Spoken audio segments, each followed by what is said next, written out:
इससे पहले मैंने कल कुछ पढ़ने के लिए बोला था, कुछ थोड़ा बहुत पढ़ के आए हैं।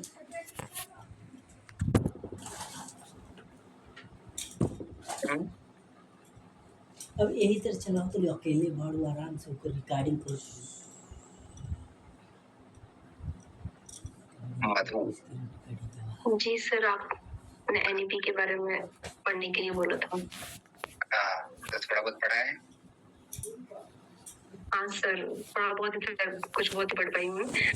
आपने टीम के लिए कहा था, जैसे एनईपी 1968 और 1986 एंड 2020, तो जो नेशनल एजुकेशन पॉलिसी बनी उसके बारे में। सर 1968 जो है इंदिरा गांधी गवर्नमेंट पे आगे इनका आवाज नहीं आ रही आपकी।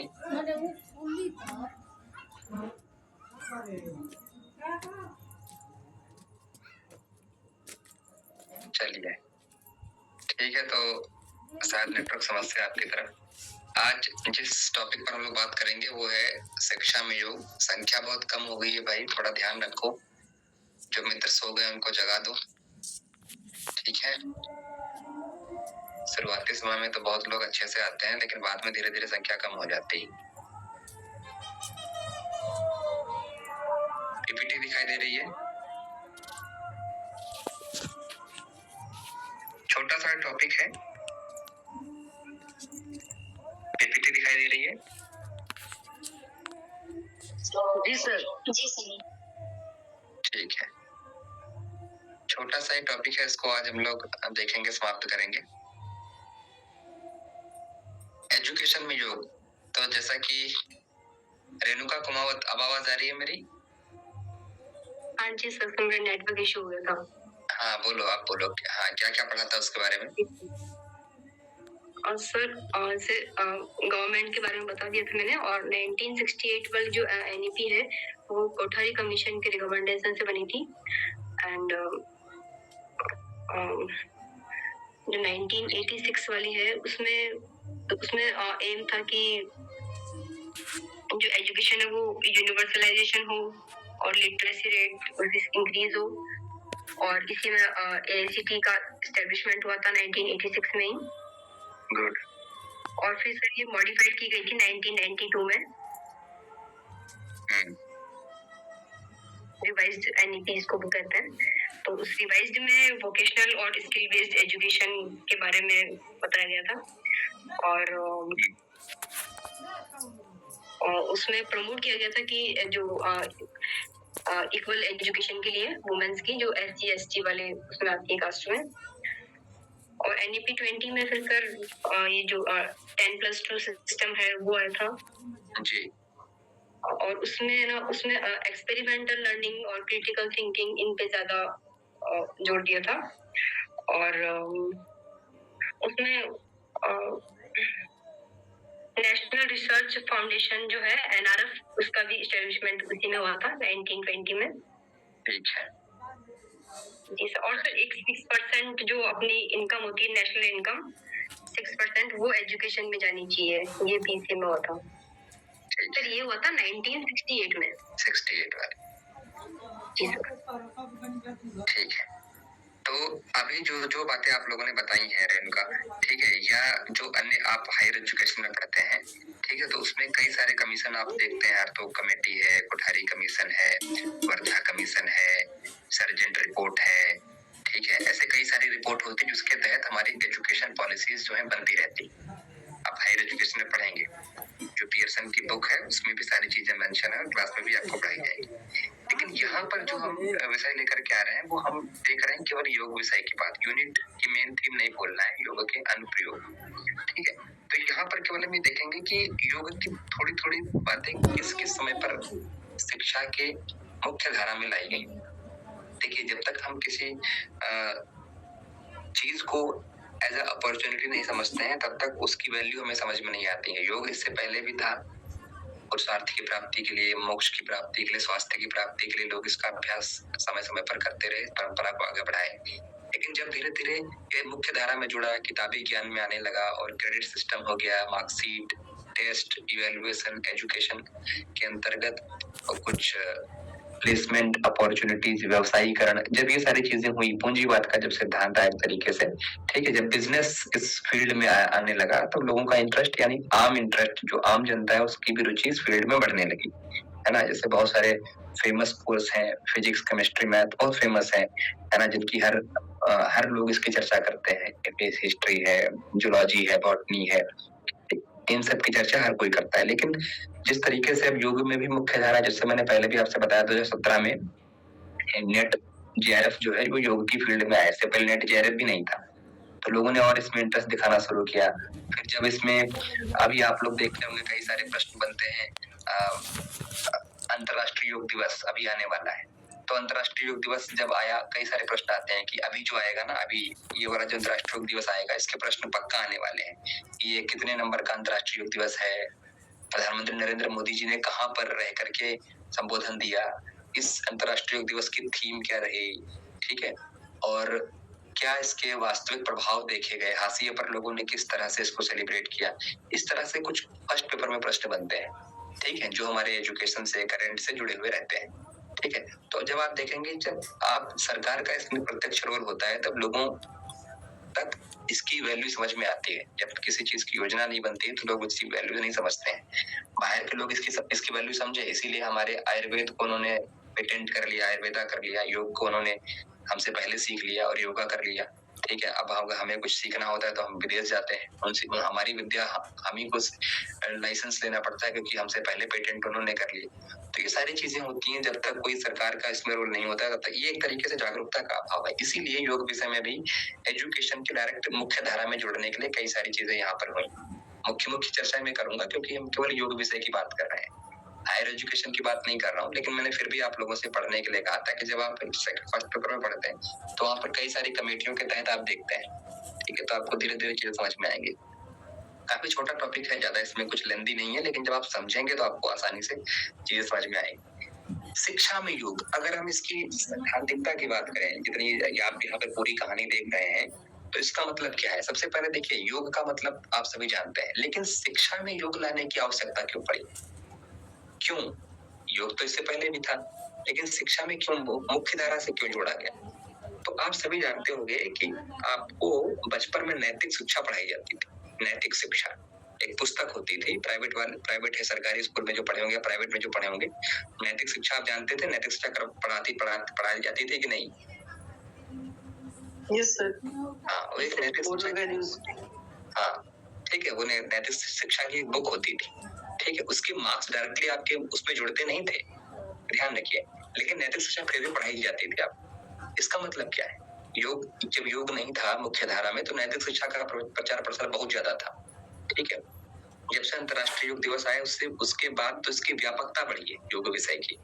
हालांकि उससे पहले भी कोर्सेज चल रहे थे, ठीक है, लेकिन व्यापकता जो जनजाति में जो सबसे ज्यादा प्रभाव इसका आया है, वो जब अंतर्राष्ट्रीय योग दिवस और उसके बाद कई सारे जब इसमें चीजें आने लगी, तब लोगों ने ज्यादा इसमें रुचि दिखाना प्रारंभ किया। जब नैतिक शिक्षा को आप देखते हैं तो क्यों पढ़ाया जाता था? आप सभी जानते हैं, जैसे इसमें लिखा है कि मन को नियंत्रित करने के लिए, पार्श्विक वृत्तियों का नाश करने के लिए, जीवन में सफलता को प्राप्त करने के लिए, चित्त को एकाग्र करने के लिए, यानी नैतिकता की जो मूल भावना है वो कहीं ना कहीं योग विषय में जुड़ी हुई है, जो व्यक्ति को या मानव को महामानव बनाने की तरफ अग्रसर करता है। हम शिक्षा तो ग्रहण कर लेते हैं, लेकिन जब हम बात करते हैं संस्कारों की, तो वो हमारे अंदर ग्रहण नहीं होते, इसलिए बचपन में नैतिक शिक्षा का पाठ पढ़ाया जाता था, है ना। और वो कहते भी थे कि जब आप आएंगे स्कूल तो बड़ों के पैर छू के आएंगे, ठीक है, नाखून को कट करके आएंगे, आपका ड्रेसिंग सेंस बेहतर होना चाहिए, अगर आप क्लास में एक टीचर इंटर कर रहा है तो आपको गुड मॉर्निंग बोलना है, इस तरीके की कुछ बातें बताई जाती थी, ठीक है। तो ये चीजें इसकी जरूरत पड़ने लगी धीरे धीरे कि अब एक शिक्षा के साथ व्यक्ति के जीवन में कुछ ऐसे सिद्धांत भी होने चाहिए जो सर्वमान्य है, ठीक है। लिखा है यहाँ पर सर्वमान्य सिद्धांत, मतलब स्वस्थ शरीर में स्वस्थ मन, यानी जो मानसिक वृत्तियों की बात करते हैं, जब मन में चंचलता रहती है, जब मन नियंत्रित नहीं होता, मान लीजिए पढ़ लीजिए बहुत कुछ समझ में आ गया, ठीक है, लेकिन अगर संस्कार बेहतर नहीं है तो शिक्षा का उपयोग आप गलत कार्यों में करेंगे। आप सभी जानते होंगे, ओसामा बिन लादेन का नाम सुना होगा, बहुत बड़ा वैज्ञानिक था, वो अच्छी खासी डिग्री थी, साइंटिस्ट था, लेकिन उसने अपनी शिक्षा का उपयोग किस फील्ड में किया? विध्वंसात्मक फील्ड में। इसका मतलब क्या है कि उसके संस्कार बेहतर नहीं थे। तो शिक्षा का होना केवल जरूरी नहीं है, अपितु विद्या का होना भी जरूरी है, और वह विद्या संस्कार के रूप में आती है जो योग विषयों में कूट-कूट करके भरी गई है। इसीलिए यहाँ पर अंतिम पॉइंट में लिखा है, योग और शिक्षा दोनों एक दूसरे के पूरक है। यानी योग और शिक्षा का मतलब क्या है कि योग के माध्यम से जो आपके अंदर व्यवहार परिवर्तन किया जाता है, जो आपके अंदर संस्कारों का बीजारोपण किया जाता है, जो आपके अंदर कई सारे नवीन गुणों का प्रादुर्भाव किया जाता है, वो शिक्षा के साथ साथ चलने वाले हैं। एक आप जानते होंगे, विद्या ददाति विनयम, आप सभी पढ़ते हैं, विद्या ददाति विनयम। विद्या के साथ विनम्रता का प्रादुर्भाव व्यक्ति के जीवन में होता है। लेकिन आप देखते होंगे व्यवहार में इस चीज का अनुपालन हो रहा है क्या? आप कहीं ना कहीं किसी दफ्तर में, किसी ऑफिस में जाते होंगे, बड़े बड़े पद पर आईएएस पीसीएस बैठे रहते हैं, बड़े बड़े BDO, block development officer, SDM, ये कभी कभी बदतमीजी से बात करते हैं। ठीक है, व्यवहार में इसका अनुपालन हो रहा है क्या? लोग, आप सभी जानते हैं कि डोनेशन के नाम पर लोग घूस लेते हैं, इतने बड़े पद पर जाने पर भी गरीबों से इस तरीके से कार्य करते हैं। इसका मतलब क्या है? शिक्षा की कमी नहीं है, शिक्षा थी तभी तो उस पद को प्राप्त किया, कंपटीशन को बीट करके उनको मिला, लेकिन उनके अंदर जो नैतिक भाव है वो नहीं है ना। इथिक्स जिसकी हम बात करते हैं, नैतिकता की जब हम बात करते हैं, वो नहीं। उस चीज के लिए शिक्षा की मुख्य धारा में योग को लाया गया कि अगर योग के विषय को पढ़ेंगे धीरे धीरे तो कहीं ना कहीं व्यक्ति ये समझेंगे कि योग की मूल बातें क्या है। और हम सभी इस चीज में बड़े गौरवशाली व्यक्ति हैं जो हम लोगों ने 5 साल तक इस फील्ड को इतना श्रम के साथ पढ़ा है, मेहनत के साथ पढ़ा है। ठीक है, तो आप सभी जानते हैं कि हालांकि अब तो कई सारे योगी भी भोगी बन रहे हैं, ठीक है, उस चीजों को नहीं समझते हैं, लेकिन अधिकांशतः अंतर आपको जरूर देखने को मिलेगा एक योग के विद्यार्थी के व्यवहार में और एक जो बाहर से कहीं लॉ की पढ़ाई करके आया है, इंग्लिश माध्यम से पढ़ाई, कॉन्वेंट स्कूल से पढ़ के आया है, दोनों के व्यवहारों में अंतर आपको दिख जाएगा, साफ पता चल जाएगा किस तरीके के संस्कारों का प्रादुर्भाव हो रहा है। ठीक है, तो यही चीजें समझने के लिए जो बेसिक बुनियादी बातें हैं उनको जानने के लिए शिक्षा की मुख्य धारा में योग को जोड़ा गया कि नैतिकता आएगी, एथिक्स आएंगे, मौलिक सिद्धांतों का प्रादुर्भाव होगा, कहीं ना कहीं शालीनता, गंभीरता और एक तरीके से जो हम मधुरता की बात करते हैं, उन शिष्टाचार की जो बात करते हैं, उनका समावेश होगा। क्योंकि ये बहुत इंपॉर्टेंट है। भारत एक लोकतांत्रिक देश है, तो उस लोकतांत्रिक देश में कई सारी चीजों को अधिकारों के रूप में सुरक्षित किया गया है, मौलिक अधिकारों के रूप। ठीक है, लेकिन मौलिकता के साथ अगर चीजें बेहतर नहीं है, जो चीजें आपको चाहिए या जो चीजें उस रूप में, तो फिर वो उनका कोई उपयोग नहीं रह जाता। इसलिए भी शिक्षा में योग का समावेश किया गया। अब जब मैं आपसे बात कर रहा हूँ कि क्या क्या ऐसी प्रमुख विशेषताएं हैं, हालांकि मैंने बहुत सारी बातें आपसे कर दी, लेकिन कुछ पॉइंट वार पे भी आपको समझने हैं जहां से प्रश्न बन जाते हैं। देखिए, इस यूनिट से जो प्रश्न बनेंगे वो थ्योरी से रिलेटेड प्रश्न बनते हैं और इसी स्टेटमेंट को दे दिया जाता है। स्टेटमेंट सीधा सीधा, ठीक है, तो स्टेटमेंट वाले प्रश्नों को जब आप थ्योरी बेहतर नहीं समझते हैं तो आप उस प्रश्न को नहीं हल कर सकते।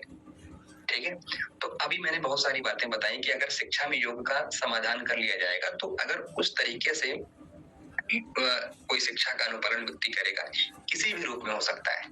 ठीक है, जरूरी नहीं है कि योग को जैसे मान लीजिए कि वो अगर कोई चीज पढ़ रहा है तो उसमें श्रीमद् भगवद गीता को ऐड कर दिया जा सकता है, एक विषय के रूप में उपनिषदों को ऐड किया जा सकता है, क्योंकि योग के तो सभी हिस्से ना, श्रीमद् भगवद गीता भी योग में पढ़ाई जाती है, उपनिषद भी पढ़ाए जाते हैं, ठीक है, पतंजलि योग सूत्र भी पढ़ाया जाता है, ये सारी चीजें। ठीक है, अब जो सरस्वती शिशु मंदिर में पढ़े होंगे, ठीक है, सरस्वती शिशु मंदिर में जो पढ़े होंगे उनमें रामायण पढ़ाई जाती थी। ठीक है, बचपन में अगर किसी ने वो पढ़ा हो वहां से, ठीक है, तो उसमें पुस्तकें आती थी, फिर एक एक कांड को दर्शाया जाता था। तो तरीके से वो भी तो योग की शिक्षा है, क्योंकि योग में तो हम रामायण को भी पढ़ते हैं, पहली यूनिट में तो हमने रामायण भी पढ़ा है। तो इसका मतलब यह नहीं है कि योग में बीए एमए करने वाला ही योग शिक्षा का हो सकता है। योग की किसी धारा का अनुरूप विद्यार्थी किसी भी मुख्य विषय के साथ अगर पढ़ रहा है तो हो जाता है काम। इसीलिए अगर आपने बीए एमए किया हो तो जनरल इलेक्टिव पढ़ाया जाता है। ठीक है, अभी मेरा एक मित्र है, वो कंप्यूटर साइंस पढ़ रहा है, लेकिन जनरल इलेक्टिव में उसने योग पढ़ रहा है। इसका मतलब क्या है, जो नहीं, मैंने जो आपको एजुकेशन पॉलिसी बताई वो इसीलिए कि एजुकेशन पॉलिसी में जनरल इलेक्टिव आई, उसमें आपको एक सब्जेक्ट चूज करना पड़ेगा जो मुख्य सब्जेक्ट के साथ आपको पढ़ना पड़ता है। ये चीज आपको समझना है। ये चीज 86 2020 में और ज्यादा मुखर तरीके से ऐड हुई। ठीक है, इसको जब आप हायर एजुकेशन पढ़ेंगे उसमें और ऐड कर लीजिएगा, समझ लीजिएगा कैसे कैसे कहाँ पर हुई।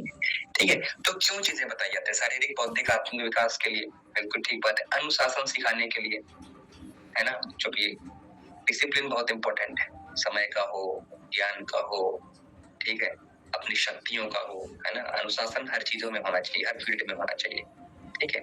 एकाग्रता विकसित करने की बात होती है ना, फोकस। एकाग्रता आप सभी जानते हैं कि कितने समस्याओं का समाधान कर सकती है, स्मरण शक्ति और एकाग्रता। जब एक समस्या पर कई सारे लोग एकाग्र चित्त होकर के उस पे विचार अपने रखते हैं तो निश्चित रूप से उस डिस्कशन के बाद उस समस्या का समाधान हो ही जाता है ना। तो जब आप एक शिक्षाविद बन जाते हैं और कहीं आप आगे जीवन में बढ़ते हैं और एकाग्रता नहीं है तो आप उस पद पर रहते हुए सही चीजों को नहीं अनुसरित कर सकते, ठीक है। तो फोकस बहुत जरूरी है, अभ्यास, प्रैक्टिस, ठीक है। जिस भी फील्ड में आप आगे बढ़ रहे हैं, मैं केवल योग शिक्षा की बात नहीं कर रहा हूँ, शिक्षा में योग समाहित होने के बाद में या फिर अलग अलग धारा समाहित होने के बाद में व्यक्ति के अंदर क्या बदलाव हो सकते हैं, क्या कैरेक्टरिस्टिक्स है, मैं उसकी बात कर रहा हूँ, ठीक है। तो ओवरऑल डेवलपमेंट कर सकता है वो अपनी उस फील्ड के माध्यम से, ठीक है। कहीं ना कहीं उसके अंदर वो संस्कार रहेंगे जो समझेगा एक व्यक्ति की भावनाओं को, ठीक है। तब जाकर के वो न्याय बेहतर कर सकता है, जिसकी जितनी आवश्यकता होगी उसके अनुरूप, ठीक है। योग मानव के उद्देश्य की प्राप्ति में सहायक है, बिल्कुल ठीक बात है।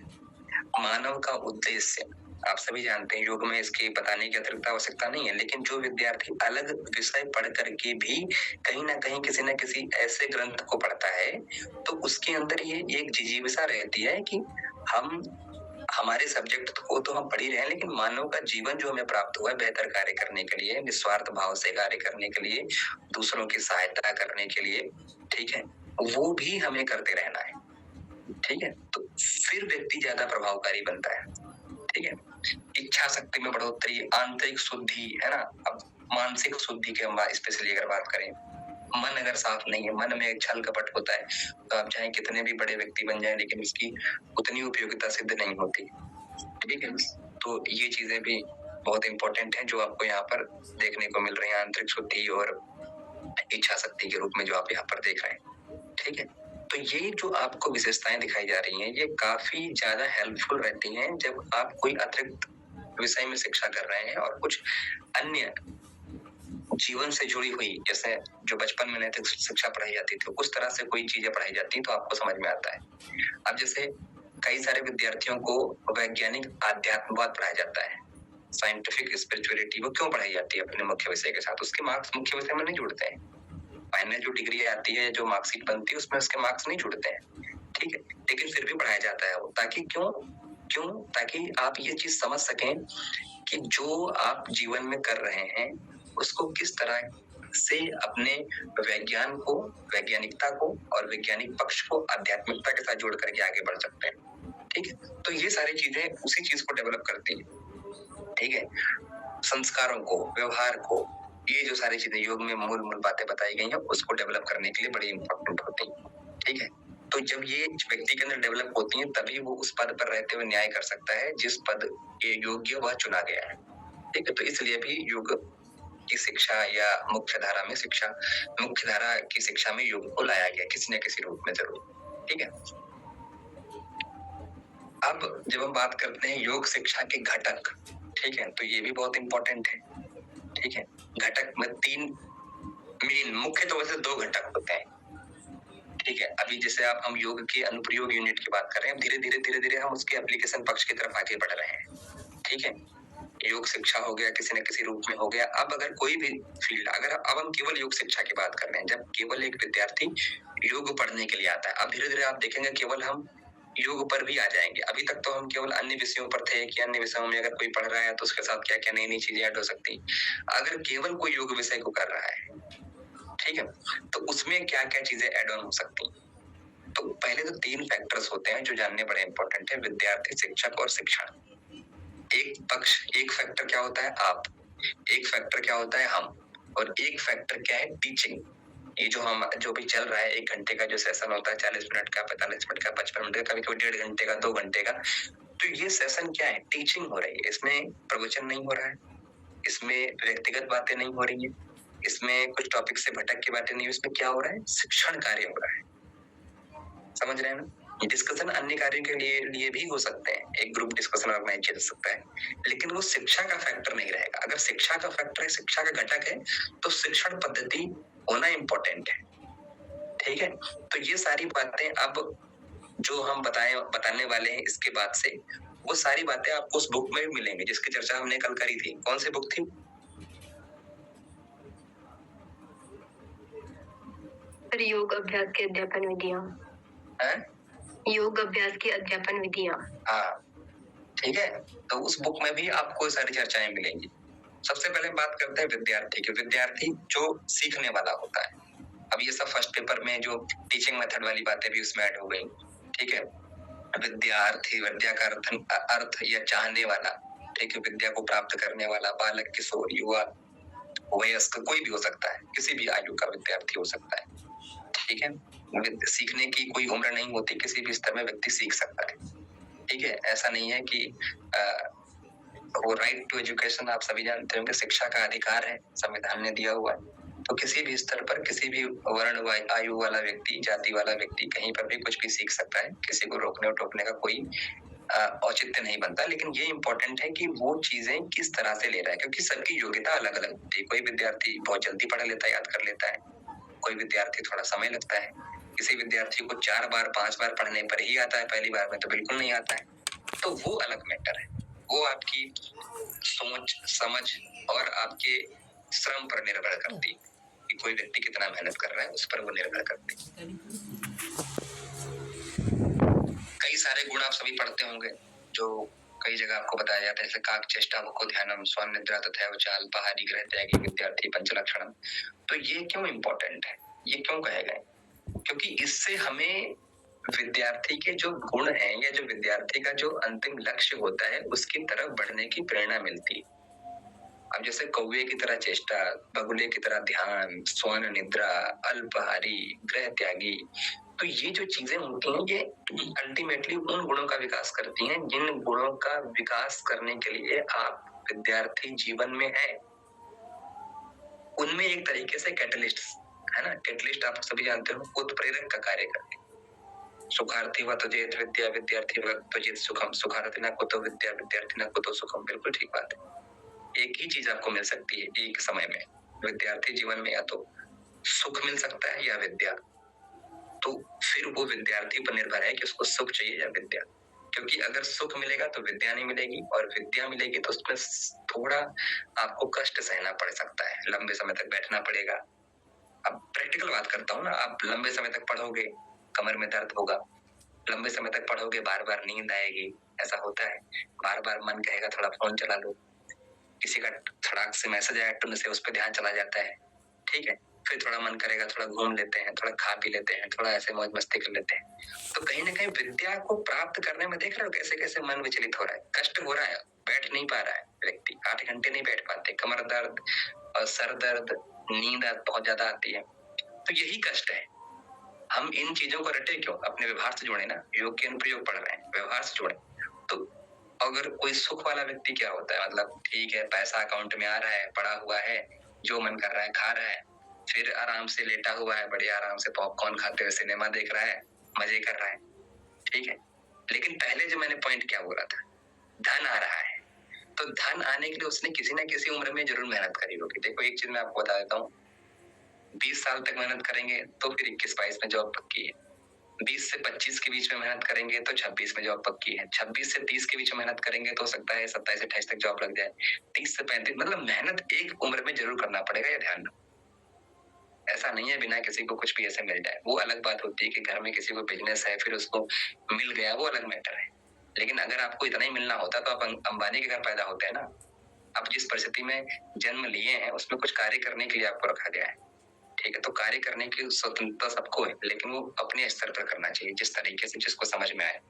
जितना व्यक्ति परिश्रम करके कार्य करता है उतना ही निखरता है, ठीक है। कोयला जो होता है वो आसानी से मिल जाता है, लेकिन हीरा जल्दी नहीं मिलता है। हीरे की खान बहुत ज्यादा गहरी होती है और बहुत श्रम करना पड़ता है, तब हीरे की प्राप्ति होती है। लेकिन जो कोल माइंस होती है वो जगह जगह होती है, ठीक है। लेकिन हीरे का रेट देखो, डायमंड है ना, कोयले का रेट देखो, तो वही बात है। दूसरा फैक्टर आता है शिक्षक, ठीक है। शिक्षक यानी जो पढ़ाने वाला है, जो बताने वाला है। शिक्षक का शिखर क्षमा कमजोरी, ठीक है। मतलब जो आपको आगे लेकर के जाए, जो थोड़ी थोड़ी गलतियों पर क्षमा भी कर दे, जो थोड़ी कमजोरी को भी दूर करने वाला हो। लेकिन ये सब चीजें तभी लागू होती है जब विद्यार्थी की तरफ से भी रिस्पॉन्स मिलता है, ठीक है। लेकिन आप मान लीजिए कि ऐसे शिक्षकों के अनुकूल में पढ़ रहे हैं जहां पर चीजें समझ में नहीं आ रही है, एक व्यक्ति आपको थोप दिया गया, उसी से आपको पढ़ना है, लेकिन समझ में कुछ नहीं आ रहा है, ठीक है, तो पहले ही पॉइंट नहीं पूरा होगा। शिखर मतलब जहां पर आपको ले जाना चाहिए, जहां पर आप जाना चाहते हैं वहीं तक नहीं पहुंचेंगे, ठीक है। तो कई डाइवर्सिटी होती है, इसीलिए आप देखते हैं कि जब से कोरोना काल आया तब से दुनिया बदल गई एकदम, है ना। ऑनलाइन सिस्टम आप सभी शायद इससे पहले ही जानते हो, लेकिन अब ऑनलाइन सिस्टम आ गया। देखिए, आप अपने घर से पढ़ रहे हैं, अपने घर से पढ़ा रहे हैं, आप जहाँ चाहते हैं वहां से पढ़ सकते हैं। यूट्यूब पर इतने फ्री सोर्सेस हैं, सारे टीचर्स आपको अलग अलग तरीके से बता रहे हैं, ठीक है। जिसको जहां समझ में आता है वो वहां से पढ़ता है। तो ये सारी जो फ्रीडम है, ये कहीं ना कहीं आपको टेक्निक्स ने यानी तकनीकों ने, ठीक है, और शिक्षक के ज्ञान ने दी। जहां से आपको समझ में आएगा वहां से पढ़ोगे। जरूरी नहीं है कि जो टीचर आपको थोपा गया आपको उसी से पढ़ना है। तीसरा प्रोसेस होता है शिक्षण। शिक्षण का मतलब है एक स्किल, एक कला जिसके माध्यम से कोई ज्ञान आपको एक व्यक्ति देता है, ठीक है।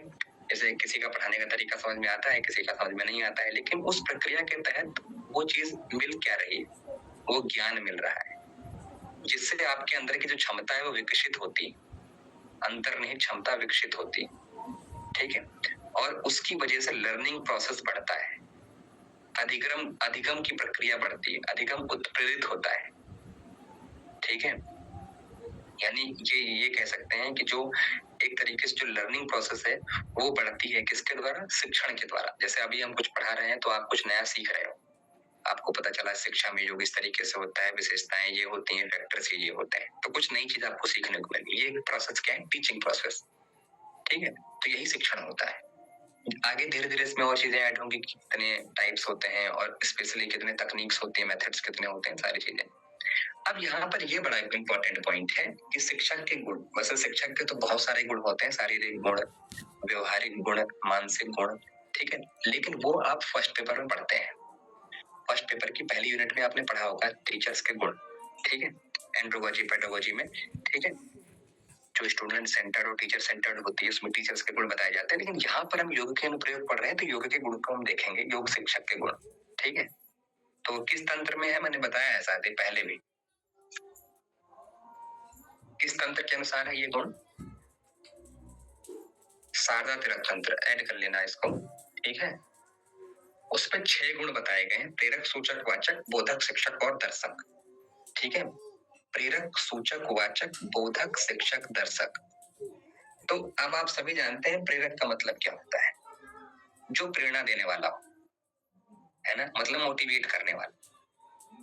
अब जैसे होता नहीं है, आप जो टीचर होता है जब आप उससे बात कर लेते हो तो थोड़ा मोटिवेशन मिलता है, ठीक है। तो इसका मतलब क्या है कि शिक्षक को इस तरह से होना चाहिए कि वो मोटिवेट भी कर सके अपने स्टूडेंट को, सेल्फ मोटिवेट भी रहे और दूसरों को भी कर सके।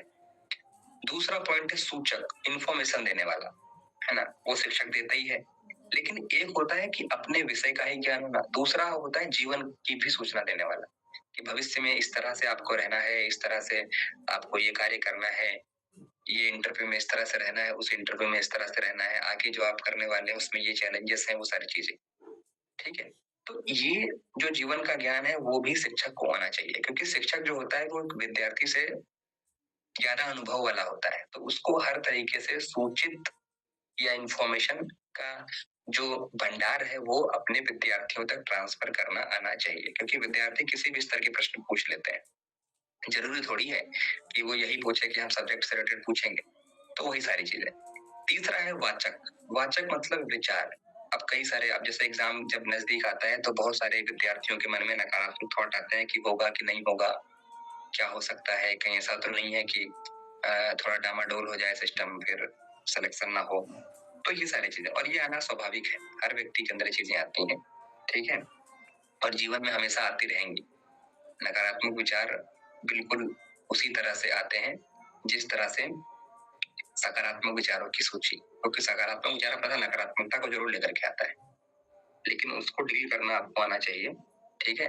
तो ये होता है वाचक, मतलब किस तरीके से आप उनको ऐसा गाइड करेंगे कि निगेटिव थॉट्स जो है दूर हो जाएं और उनके अंदर सकारात्मकता का उद्भाव हो सके, प्रादुर्भाव हो सके। अगला पॉइंट है बोधक, बोधक मतलब बोध कराने वाला, समझाने वाला, अंडरस्टैंडिंग, है ना। जो विषय अगर आप पढ़ा रहे हो तो उसकी अंडरस्टैंडिंग पहले उसके अंदर हो, जो टीचर है, और अगला फिर वो विद्यार्थियों को भी अच्छे से समझा सके, ठीक है, बोध करा सके। तो ये फिर है शिक्षक यानी शिक्षक गुण, यानी शिक्षण गुणों से संयुक्त भी होना चाहिए।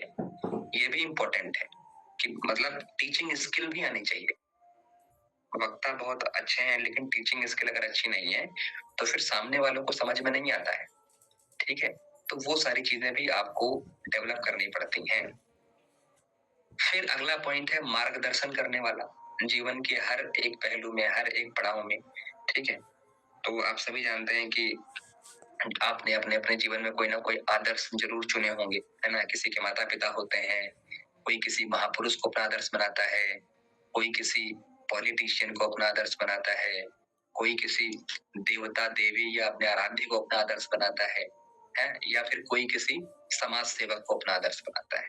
ऐसे आपके जीवन में आइडियल होते हैं, बचपन में पूछते होंगे क्या है आपका आइडियल कौन है, ऐसा ऐसा, ठीक है। लेकिन उस आइडियल का मतलब क्या है? उस आइडियल का मतलब ये होता है कि आपके जीवन में जो आइडियल है उनके कर्मों से आपको मार्गदर्शन लेना है, उनके आचरण से आपको सीखना है कि उन्होंने जिस तरह से कार्य किया, क्या उनकी कार्य पद्धति थी, क्या उनकी कुशलता थी, ठीक है, क्या उनकी शैली रही, क्या उनके प्रबंधन रहे, जिस तरह से उन्होंने अपने आप को मैनेज करते हुए आज आगे तक बढ़े।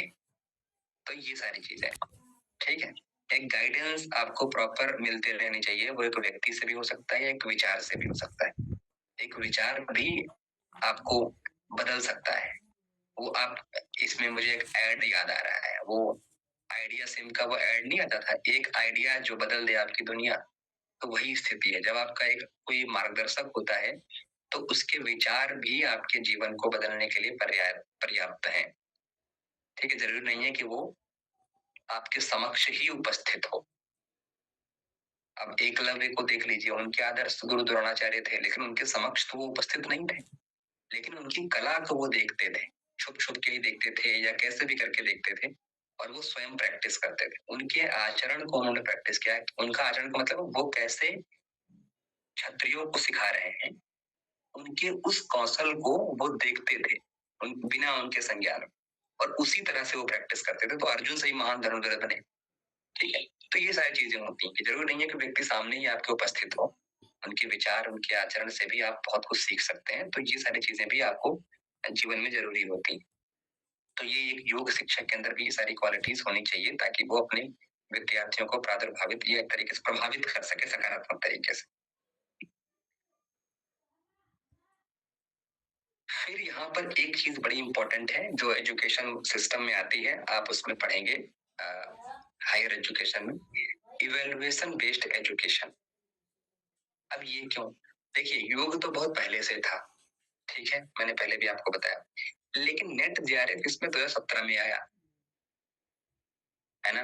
योग की डिग्रियां तो सन 2000 से 2002, 2003, 2004 वाले भी टीचर आपको मिल जाएंगे कि योग पढ़ा है, उन्होंने बीए एमए किया है। लेकिन नेट जेआरएफ की परीक्षा जो है वो 2017 में आई। इसका मतलब क्या? नेट जेआरएफ से आप सभी जानते हैं कि उसमें एक एक ओहदा या एक तरीके ओहदा तो नहीं कह सकते, आप ये कह सकते हैं एक एक कट ऑफ के ऊपर जब आप आते हो तो योग्यता मिल जाती है कि हाँ, आप एक अच्छे इंस्टीट्यूट में जाके जब आप कोई शोध कार्य करेंगे तो उसको कुछ अतिरिक्त आपको अमाउंट या जो उस शोध कार्य में जो आप व्यय करते हैं उस व्यय को सरकार वहन करेगी। इसका मतलब क्या है कि अब सरकार को पता चल गया कि योग विषय जो है वो थोड़ा सा वर्थी हो रहा है, मतलब उसमें लोगों की ज्यादा रुझान बढ़ रहे हैं जब से इंटरनेशनल योगा डे मनाया गया, है ना। उसके बाद लोग ज्यादा, तो उसके बाद 2 साल बाद फटाक से उन्होंने नेट जेआरएफ लागू कर दिया, तो उससे मूल्य बढ़ा। मूल्य मतलब उसकी वैल्यू बढ़ी उस विषय की, ठीक है, वो वैल्यू बढ़ी। अब मान लीजिए कि कल को ये यूपीएससी के ऑप्शनल में आ जाए, अभी तक नहीं है लेकिन कल को आ जाए तो इसकी वैल्यू और बढ़ जाएगी, समझ रहे हो। तो वही चीज है कि इस किसी भी सब्जेक्ट की वैल्यू तब बढ़ती जब सरकार उसको मुख्य धारा में लाने का प्रयास करती है। एक एग्जांपल और, अब जैसे मान लीजिए कि बहुत सारे लोग होते हैं जो ट्राइबल कम्युनिटी के आते हैं, ठीक है, जो जनजाति के लोग होते हैं, वो सरकार की योजनाओं का लाभ नहीं उठा पाते।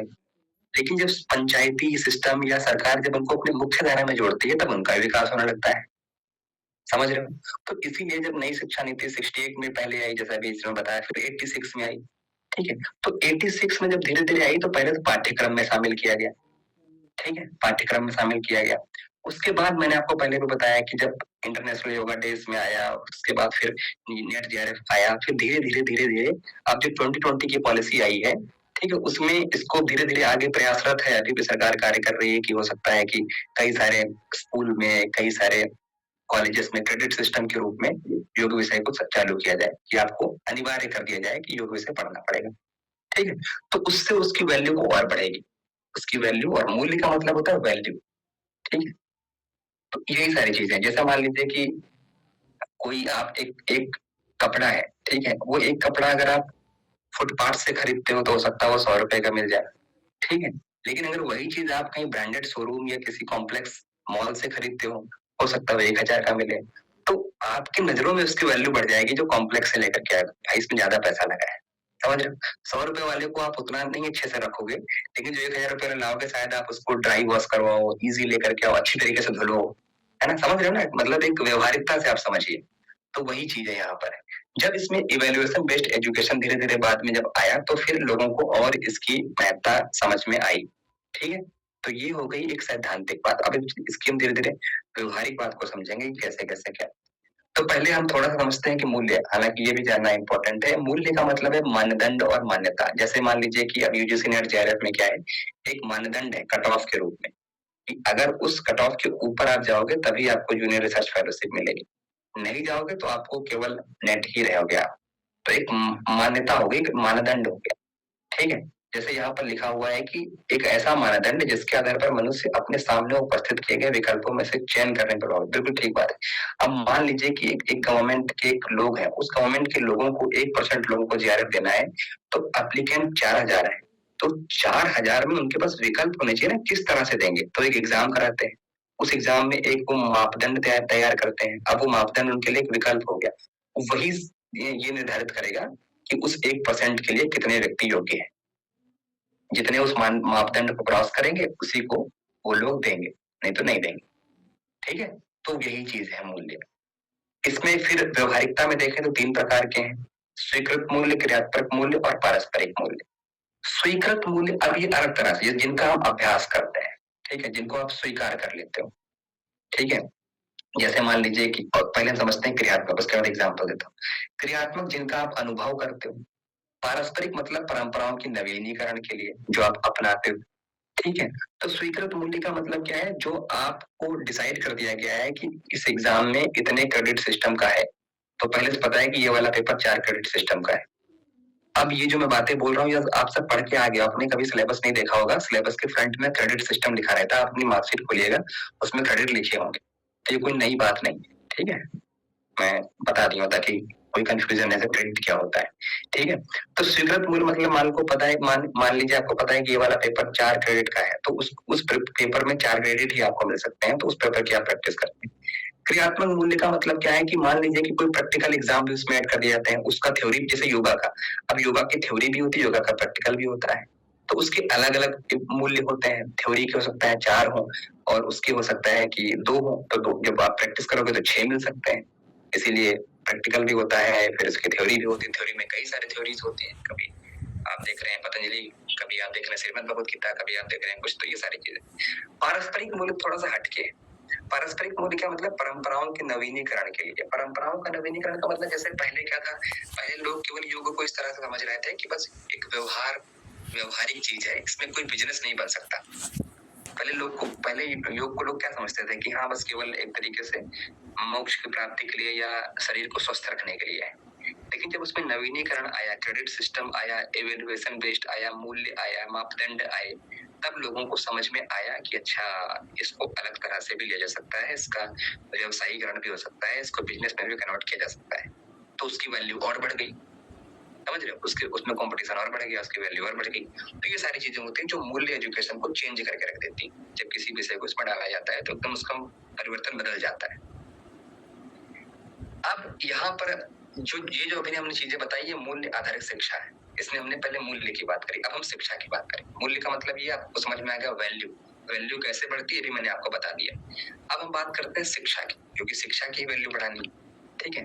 तो शिक्षा आप सभी जानते हैं क्या होता है, ठीक है। लेकिन शिक्षा मतलब क्या, जो आप सीखते हो, ठीक है, जो आप एक तरीके से फॉर्मल स्टडी करते हो, किसी एक संस्थान में जाकर के जब आप फॉर्मल स्टडी करते हो उसको शिक्षा कहा जाता है, एक लिमिटेड समय के लिए, ठीक है, वो शिक्षा होती। जैसे पहले गुरुकुल परंपरा थी, आपकी उस बुक में लिखा भी है, पोस्ट इंडिपेंडेंस एजुकेशन सिस्टम और प्री इंडिपेंडेंस एजुकेशन सिस्टम, इसको जरूर पढ़ लीजिएगा, ठीक है। ये सारे सिस्टम उसमें आएंगे। फिर गुरुकुल एजुकेशन सिस्टम था, गुरुकुल में भी तो कुछ समय के लिए जाते थे ना, सारी उम्र थोड़ी कोई गुरुकुल में रहता है, ठीक है, सारी उम्र थोड़ी आप कॉलेज में रहते हो, तो एक लिमिटेड समय के लिए फॉर्मल स्टडी जब आप करते हैं उसको शिक्षा कहा जाता है। लेकिन जब उसमें मूल्य जुड़ जाता है, वैल्यू उस शिक्षा की हो जाती है, तो कई सारी चीजों में उसकी आवश्यकता होने लगती है, ठीक है। अब मान लीजिए कि उस शिक्षा का कोई वैल्यू ना हो तो लोग कोई पढ़ेंगे क्या उसको? एजुकेशन की आवश्यकता है, उसकी वैल्यू है, तभी तो लोग उसको पढ़ते हैं। तो किस किस चीज को विकसित करता है या किस किस चीजों के लिए उस शिक्षा की आवश्यकता है? तो पहला नैतिक विकास के लिए। अब जैसे गांव में एग्जांपल देता हूँ, गांव में आप जाते हो तो गांव में जैसे मान लो आप बहुत दिन बाद गए, कहीं शहर में आप रहते हो, गांव में बहुत दिन बाद गए और आपके गांव में दो लोगों के मध्य में झगड़ा हो गया, लड़ाई हो गई, ठीक है। तो आपके मन से क्या निकलता है, अरे अनपढ़ लोग हैं, पढ़े लिखे हो तो समझ में आए इनको कि छोटी छोटी बातों के लिए लड़ाई नहीं की जाती। आप भले ही उनके सामने ना कहते हो, लेकिन मन में ये चीज आती कि पढ़े लिखे अगर होते तो छोटी सी मेड़ के लिए लड़ाई नहीं करते, समझ जाते कि भाई आपका इतना है, हमारा इतना है। तो पढ़ाई का महत्व आप समझ रहे हैं नैतिक विकास के लिए, है ना, जिसमें प्रेम दया करुणा का विकास होता है। सांस्कृतिक विकास के लिए कल्चरल डेवलपमेंट होता है, आपको पता चलता है कि हमें समाज में किस तरह से रहना है। उदार दृष्टिकोण के लिए, है ना, कि हमें सबके प्रति दृष्टिकोण सही रखना है। ये नहीं कि एक व्यक्ति के लिए हमने बिल्कुल एकदम, हमको कोई पोस्ट मिल गई है तो एक जाति के लिए हम बिल्कुल ऐसे हो गए कि हमें उस व्यक्ति का कार्य ही नहीं करना है, और एक जाति के हम गुलाम हो जाते हैं कि उनका व्यक्ति आएगा तो हम इसको फटाक से कार्य कर देंगे। तो दृष्टिकोण उदार होना चाहिए, सबके लिए समान होना चाहिए। लोकतांत्रिक गुणों का विकास, डेमोक्रेसी में क्या होता है, एक तरफ कोई सरकार होती है, एक तरफ विपक्ष होता है। सरकार जब कुछ बोलती है तो विपक्ष वाले इसका कटाक्ष करते हैं, तो उसके प्रति जिम्मेदारी होती है सरकार को जवाब देना। ऐसे ही जब एजुकेशन सिस्टम या आप एक तरीके जब पढ़ लिख जाते हैं या आपके अंदर सब चीजें आती हैं, तो आप भी समझते हो कि किस तरह से समानता, न्याय, सहयोग, कैसे कैसे चीजों को डेवलप करना है। कल जैसे आप अभी कोई प्रश्न पूछते हैं, हम उसका जवाब देते हैं, ये क्या है, डेमोक्रेटिक व्यवस्था है। अगर मैं केवल पढ़ाते पढ़ाते चला जाऊं और आपके प्रश्न कोई ना लूं, तो आप एक दो दिन तक पढ़ोगे, तीसरे दिन नहीं आओगे, कि हमारी कोई वैल्यू ही नहीं, बस सर आते हैं, अपना ज्ञान देते हैं, चले जाते हैं। तो दो तरफा संवाद होता है, ठीक है। तो ये चीजें शिक्षा के माध्यम से संभव है। मूल्य प्रवृत्तियों का परिष्कार, जो आपके अंदर नैतिक मूल्य है उनका और परिष्कार होता है, समय समय पर धीरे धीरे उन चीजों को और डेवलपमेंट मिलता है और ज्यादा उनका लाभ होता है, ठीक है। तो ये सारी चीजें जो आपको दिखाई दे रही हैं, तो ये कहीं ना कहीं आपके शिक्षा स्तर को, आपके व्यक्तिगत स्तर को और ज्यादा धीरे धीरे बढ़ाती है, ठीक है। तो इसमें आप देखते हैं मूल्य उन्मुख शिक्षा, ठीक है। तो यही चीज बड़ी इंपॉर्टेंट है। इसमें जब मैं आपको कल पढ़ाऊंगा, जब योगा वाली बातें, अभी तो हमने केवल एजुकेशन की बात करी है, इसीलिए मैंने कल आपसे कह दिया था कि आप लोग थोड़ा सा पॉलिसी पढ़ के आइएगा, एक स्टूडेंट पढ़ के आइए, बाकी आप नहीं पढ़े हैं तो आपको नहीं समझ में आएगा कि प्री इंडिपेंडेंस एजुकेशन क्या था, पोस्ट इंडिपेंडेंस एजुकेशन क्या था, ठीक है, और गुरुकुल सिस्टम क्या था, हर तो कमेटी क्या होती, हंटर कमीशन क्या होता है, ठीक है, वर्धा कमीशन क्या होता है, और कई सारे सर्जेंट रिपोर्ट के माध्यम से आया था। तो इस तरीके से धीरे धीरे एजुकेशन में धीरे धीरे चीजें, पॉलिसीज लाई गई। अब वो मैं यहाँ पर बता नहीं रहा हूँ क्योंकि वो एजुकेशन का सिस्टम है, एजुकेशन का हिस्सा है, तो एजुकेशन जरूर आप, वो बुक आपके पास जरूर होगी, पियर्सन की बुक आती नहीं है तो खरीद लो, हिंदी में भी आती है, अंग्रेजी में भी आती। फर्स्ट पेपर के लिए सबसे बेहतर बुक है, उससे बेहतर कोई बुक ही नहीं, लेटेस्ट एडिशन खरीद लेना, उसमें सारी चीजें लिखी हुई है, ठीक है। तो अभी हमने केवल एजुकेशन की बात करी कि एजुकेशन में धीरे धीरे क्यों लाया गया, कैसे लाया गया, और जब एक बार ला दिया गया तो वो उसकी वजह से क्या क्या परिमार्जन हुआ, क्या क्या विकास हुआ, इसकी अभी हमने बात करी, ठीक है। लेकिन जब हम कल आपसे डिस्कस करेंगे पूर्णतया योग विषय की, कि अगर अब हम योग विषय को पूर्णतः जब ला देते हैं, उसके बाद हम क्या क्या कर सकते हैं, उसमें क्या तरीका है, कि कितने मेथड होते हैं, कौन कौन सी प्रविधियां हैं, कौन कौन से उसके व्यक्तिगत लाभ मिलते हैं, तो वो सारी चीजें आपको धीरे धीरे समझ में आएंगी। इसीलिए बुक्स का सहारा जरूर लेते रहिए आप, क्योंकि ये बहुत ऐसे गहरे विषय हो जाते हैं, जब आप कुछ रेफरेंस बुक्स नहीं पढ़ते हैं तो आपको जल्दी बातें समझ में नहीं आएगी, लेकिन मैं बहुत आसान भाषा में समझाता हूँ, लेकिन फिर भी आपसे ये चीज कहता हूँ कि जो बुक मैंने बताई, जैसे कल मैंने एक बुक बताई थी योगाभ्यासों की अध्यापन विधियां, उस बुक का आप जुगाड़ करिए, कहीं ना कहीं आपको मिल जाएगा। अगर किसी स्टूडेंट के पास हो तो ग्रुप में शेयर कर देना, पीडीएफ अगर हो किसी के पास, ठीक है। तो वहां से आपको चीजें बहुत सारी मिल जाएंगी। हमारे पास बुक्स की एकेडमी की कई सारे लिंक भी हैं, टेलीग्राम लिंक वगैरह है, अगर वहां होगी तो वहां से आपको भेज दिया जाएगा। तो उन बुक्स को जब आप पढ़ते हैं तो धीरे धीरे चीजों को समझ में आता है, ठीक है। तो अब इन चीजों को हम आगे और देखेंगे, ठीक है। जब हम कल इसकी बात करेंगे, योगा की बात करेंगे, थोड़ा सा भी हम ऑब्जेक्टिव को भी देख लेते हैं। यहाँ पर हमने भी केवल कैरेक्टरिस्टिक आवश्यकता को देखा, यहाँ पर उद्देश्य की बात कर लेते हैं। बात वही है, थोड़ा घुमा फिरा के बात की गई है कि इसके ऑब्जेक्टिव क्या है मूल्योन्मुख शिक्षा के। एक तो बौद्धिकता का विकास, सौंदर्यता का विकास, मतलब आंतरिक सौंदर्य का विकास, बाहरी सौंदर्य नहीं, आंतरिक सौंदर्य का विकास, इसमें व्यक्ति के अंदर बहुत सारे गुणों का विकास होता है। नैतिक आध्यात्मिक मूल्यों का निर्माण, ठीक है। लोकतांत्रिक जो जैसे दो तरफा संवाद होता है वो ज्यादा बेहतर होता है, ठीक है। कॉन्फिडेंस डेवलप होता है अपरिचित स्थितियों का सामना करने के लिए, ये बहुत इंपॉर्टेंट बात है। आपको पता नहीं है कि आपके जीवन में अगले समय में क्या होने वाला है, लेकिन जो भी होने वाला है आप सकारात्मक दृष्टिकोण के साथ रहते हो कि जो होगा देखा जाए, वर्तमान में हम क्यों विचलित हो। तो ये जो एक सकारात्मक आत्मविश्वास है, ये डेवलप भी वो एजुकेशन करती है जिसकी वैल्यू बेहतर होती है, जो नैतिकता से युक्त होती, ठीक है। नहीं तो फिर कुछ लोग धांधली भी करते हैं, पढ़े लिखे बहुत होते हैं लेकिन नैतिक नहीं होते हैं। तो ये सारी चीजें, सांस्कृतिक पर्यावरण के प्रति जागृति, तकनीकी आर्थिक जागृति, सामाजिक जागृति, ये सारी चीजें जिस समाज में आप रहते हो उस समाज के प्रति भी आपके कर्तव्य हैं, ठीक है। जिन सुविधाओं का इस्तेमाल करते हो, जिन टेक्नोलॉजी का आप इस्तेमाल करते हो, उनके प्रति भी आपके कई नैतिक कर्तव्य होते हैं, ठीक है। तो वो सारी चीजें भी, जिन चीजों को आप आर्थिक दृष्टिकोण से इस्तेमाल करते हो उनके प्रति आपकी कुछ जिम्मेदारियां होती हैं कि हाँ उन चीजों का हम इस्तेमाल करेंगे तो हमारे भी जिम्मेदारियां उनके प्रति बेहतर बन जाती हैं। तो ये सारी चीज, श्रम की भव्यता के प्रति स्वस्थ दृष्टिकोण। अब कोई बहुत मेहनत से काम कर रहा है, ठीक है, भले ही उसका पद छोटा है लेकिन उसके उस पद को वो बहुत बेहतरीन तरीके से निभा रहा है, बहुत मेहनत कर रहा है, तो आपको उसका सम्मान करना चाहिए, ठीक है।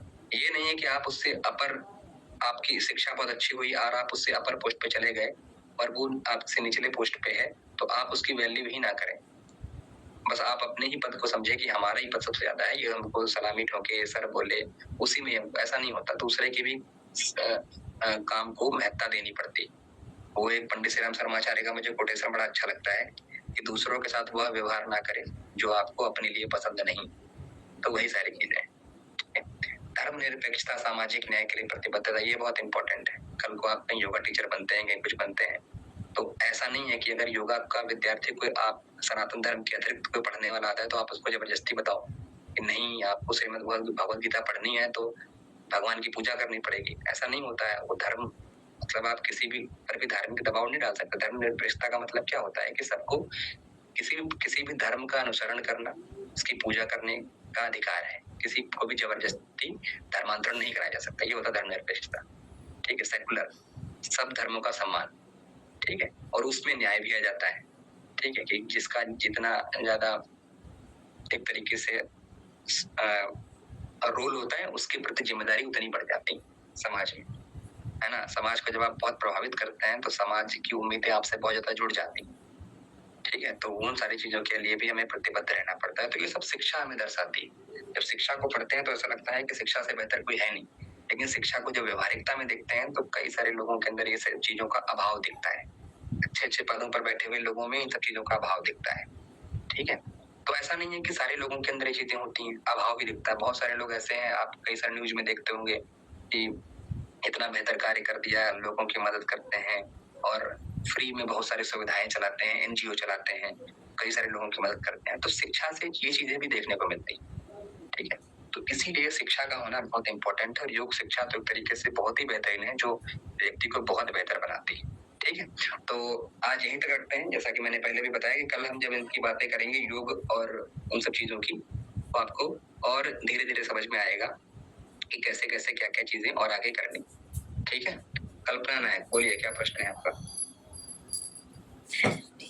सर एक सफर अभी पढ़े, विचार शक्ति पर पढ़ रहे थे, तो मेरा एक क्वेश्चन है सर कि इससे थोड़ा हटके है नाम का कितना इफेक्ट पड़ता है सर पर्सन के ऊपर? इसके ऊपर नाम का किसी का भी नाम है सपोज, तो उसका उस पे खुद पे कितना इफेक्ट पड़ता है सर? ये क्वेश्चन मेरा। उसके उसके उसके खुद के व्यक्तित्व पे, व्यक्तित्व के ऊपर। यस। हाँ तो बिल्कुल ठीक बात है। जैसे अब नाम का प्रभाव तो पड़ता ही है। अब जैसे आपका जो भी नाम है तो अब गुण भी उसी तरह के होने चाहिए, है ना, तभी तो वो चीजें चरितार्थ होंगी। तो ये तो व्यक्तिगत होता है कि आप उस चीज को कैसे लेते हैं। ठीक है, किसी का नाम हो सकता है कुछ नकारात्मकता के पक्ष में हो, लेकिन इसके कार्य बड़े सकारात्मक हो सकते हैं। ठीक है, तो वो सारी चीजें होती है। जैसे मान लो अगर आपका नाम जैसे मान लीजिए कल्पना है, तो आप सकारात्मक कल्पना को करिए, या आप किस तरीके से आगे किसी को पद अगर आपको कोई मिलता है तो आप क्या बेहतर कर सकती हैं, इन कल्पनाओं में आप जिए, ये करिए। मतलब इस तरीके, जैसे मैं अपना एग्जांपल, मेरा नाम आकर्षित है तो मैं सोचूं कि कैसे लोगों को आकर्षित कर सकता हूँ, या अपनी योजनाओं से कैसे लोगों को प्रभावित कर सकता हूँ।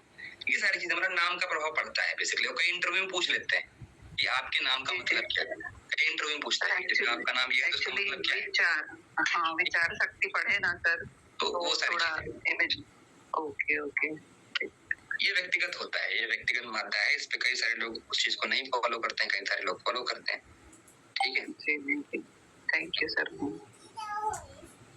अब जैसे मान लीजिए एक किसी अच्छे व्यक्ति का नाम रावण, एग्जाम्पल दे रहा हूँ, तो उसकी तुलना आप रावण से नहीं कर सकते कि मतलब जैसा आपकी इमेज है रावण की वैसे हो सकता है उसके कार्य बहुत बेहतर हो, तो उस तरीके से उसको हास्यास्पद नहीं बनाया जा सकता। तो और फिर वो ये भी ना ले कि हमारा नाम रावण क्यों, हम बेहतर कार्य करते हैं फिर भी हमें समाज हीन दृष्टि से क्यों देखता है, उसके व्यक्तिगत स्तर पर बहुत प्रभाव पड़ता है। ठीक है, तो वो व्यक्तिगत तरीके से लेता है कि हमें इसको सकारात्मक तरीके से लेना है और इस टैग को मिटाना है। ठीक है, चलिए अगला प्रश्न किसी का और कहेगा।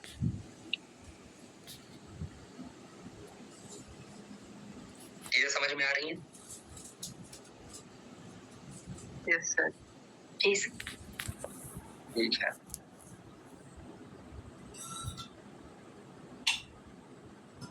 जब कल हम आपको शिक्षण विधियां बताएंगे तो उसमें कई सारी चीजें आपको समझ में आएंगी। और किसी को कोई प्रश्न ना हो तो फिर हम समाप्त करें। कल शिक्षण विधियां पढ़ के आइएगा।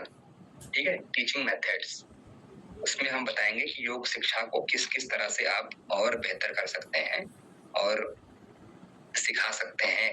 लर्निंग प्रोसेस कैसे बढ़ सकता है, क्या क्या तकनीक को प्रभावित करने वाले कौन कौन से फैक्टर होते हैं। ठीक है, चलिए।